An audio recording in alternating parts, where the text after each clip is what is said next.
The autumn rain drummed softly against the windows of Miller's Diner as Robert Williams finished wiping down the last table of his evening shift.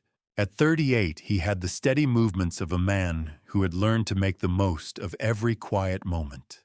His 7-year-old daughter Grace sat at the counter doing homework, her pencil scratching thoughtfully across math problems. "Almost done, sweetheart?" Robert asked, hanging up his apron. "Just 2 more, Daddy." Grace replied, her tongue poking out slightly in concentration. Through the rain-streaked window, Robert noticed a figure huddled under the bus stop shelter across the street. A woman in military fatigue sat in a wheelchair, a small child pressed close to her side. They had been there for over an hour, and the last bus had already come and gone. Robert's heart stirred with familiar concern. Since his wife Sarah's passing 3 years ago, he had developed an instinct for recognizing others who were struggling to find their way. "Grace, honey, pack up your books. We need to help someone." The woman looked up as Robert approached. Her guard immediately raised. She had the alert eyes of someone who had seen too much and trusted too little. The little boy beside her, perhaps 5 years old, watched Robert with curious but cautious eyes. "Ma'am, I'm Robert Williams. I work at the diner across the street. This rain isn't letting up, and the buses have stopped running for the night. Would you and your son like to come inside where it's warm?" Lieutenant Colonel Elena Martinez had been trained to assess threats quickly, but something in this stranger's voice reminded her of her grandfather's gentle wisdom. Still, years of military discipline made her hesitant. That's very kind, but we're fine," she said, though her voice lacked conviction. Her son Danny shivered and looked up at her with trusting eyes. "Mama, I'm cold." Robert knelt down to Danny's level, careful not to make any sudden movements. "Hi there, buddy. I have a little girl about your age inside. She's working on math homework, and I bet she could use some help. Are you good at numbers?" Danny nodded eagerly, and Elena felt her resolve softening. The past 6 months since her medical discharge had been a series of closed doors and disappointed faces.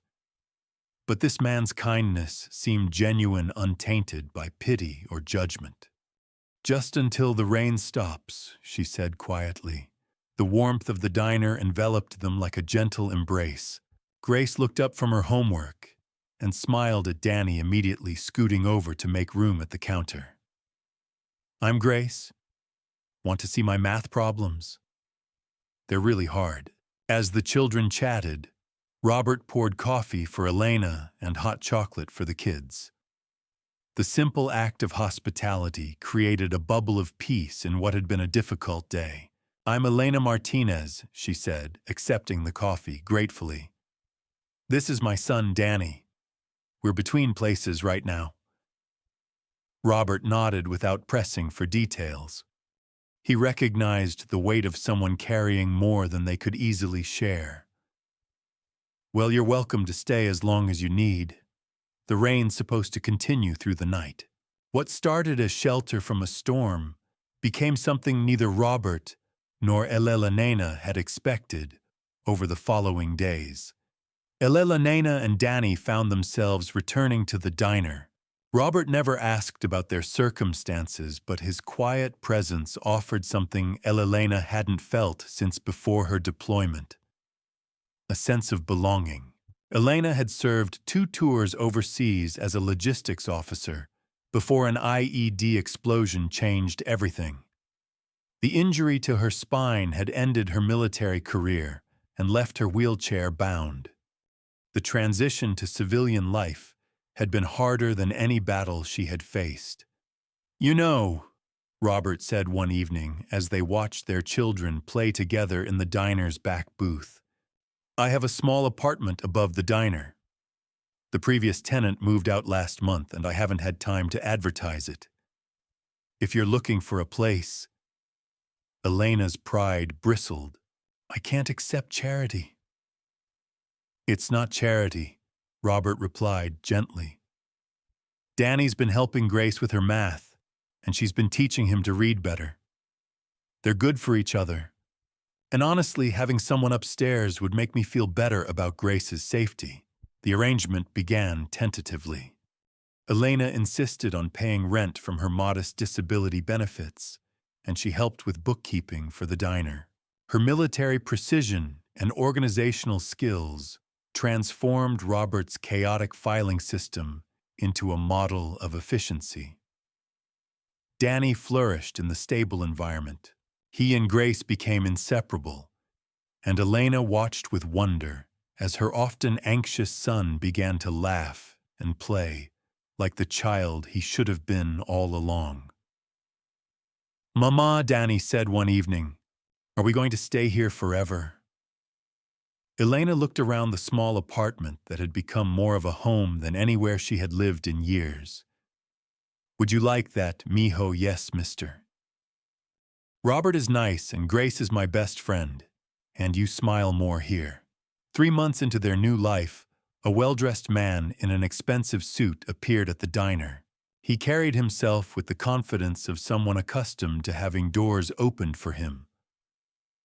"I'm looking for Elena Martinez," he announced to Robert. "I'm Richard Peaton, an attorney representing the Wellington estate." Elena emerged from the kitchen, her expression guarded. "I'm Elena Martinez, Ms. Martinez. I've been searching for you for quite some time. You are the sole surviving heir to the Wellington fortune. Your grandfather, Charles Wellington, passed away 6 months ago and left you everything." The silence in the diner was profound. Robert felt the world shift slightly off its axis. "That's impossible," Elena said slowly. "My grandfather died when I was 12. No, ma'am, Charles Wellington was very much alive until recently. He spent the last 26 years searching for you after your mother took you away. He never stopped hoping to find you." The lawyer placed a thick folder on the counter. "The estate is worth approximately $12.7 million. Properties, investments, and a trust fund that's been growing for decades." Elena stared at the folder as if it might bite her. "I don't understand." "My mother said he had died. She said we had no family left. Your grandfather had a falling out with your mother over her choice of husband. She left and changed both your names. He's been looking for Elena Peton ever since." Peton. Elena had been Elena Peton before her mother remarried. In the days that followed, the truth unfolded like a map to a territory Elena had never imagined. Her grandfather had been a successful businessman who had never stopped loving the granddaughter he had lost. His will included letters he had written to her over the years, filled with stories of his life and dreams for their reunion. "So what happens now?" Robert asked one evening, as they sat on the small balcony above the diner watching the sunset paint the sky in gentle pastels. Elena was quiet for a long moment. The lawyer had presented her with options. Mansions, penthouses, a lifestyle beyond anything she had ever imagined. "Danny asked me the same question," she said finally. "Do you know what I told him?" Robert weighted his heart heavy with the certainty that their quiet life was about to end. "I told him that money doesn't make a home. People do." Elena reached for Robert's hand. "I told him that we already found our fortune. Elena, you don't have to." "Robert, do you remember what you told me that first night? That Grace needed someone upstairs for safety?" She smiled. "Well, I've been thinking that what I really need is someone downstairs. Someone who makes coffee tastes like hope, and who sees people as they are, not as what they have or don't have." 6 months later, the Wellington estate purchased Miller's Diner in the building that housed it. But Elena Martinez Williams kept the same warm atmosphere, the same reasonable prices, and the same open door for anyone needing shelter from life's storms. The only real change was the small plaque by the entrance that read, "In memory of Charles Wellington, who never stopped believing in the power of family."